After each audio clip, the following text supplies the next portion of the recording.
ഞാൻ എൻ്റെ ഡോഗ്സിന് പല ഫുഡുകൾ ഞാൻ ട്രൈ ചെയ്തിട്ടുണ്ട്. ഈ പ്രാവശ്യം ഞാൻ എന്നാൽ കാർണിവലിൻ്റെ ചിക്കൻ ഫുഡ് ഡ്രൈ ഫുഡ് വാങ്ങിച്ചിട്ടുണ്ട് ട്രൈ ചെയ്ത് നോക്കാനായിട്ട്.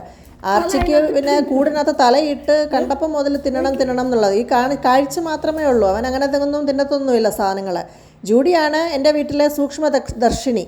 അവളെല്ലാം കിഴിഞ്ഞും അടഞ്ഞും തിരിഞ്ഞും കിടന്നൊക്കെ എല്ലാം നോക്കിയിട്ടാണ് അവൾ തിന്നുള്ളൂ. അവളാണ് ടേസ്റ്റ് ടെസ്റ്റർ. ആംബറിന് പിന്നെ അങ്ങനെയല്ല, എന്തൊരു സംഭവം കൊടുത്താലും തിന്നോളും, നമുക്കൊന്നും പേടിക്കേണ്ട കാര്യമില്ല.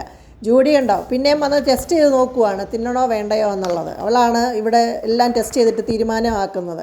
അപ്പം ഏതായാലും ഞാനിത് ട്രൈ ചെയ്ത് നോക്കുവാണ്. ആർച്ചി പിന്നെ ഏത് ഫുഡ് എപ്പോൾ കൊടുത്താലും ആദ്യത്തെ ഒരു അരമണിക്കൂർ അവിടെ ഇരുന്ന് പ്രാർത്ഥിക്കും, ഇത് തിന്നണോ വേണ്ടയോ, ഈ തള്ള എന്നെ കൊല്ലാൻ തന്നതാണോ എന്നൊക്കെ വിചാരിച്ചോണ്ട്. അവൾ താണ്ട പിന്നെയും മണപ്പിച്ചോണ്ട് നിൽപ്പുണ്ട് അവിടെ.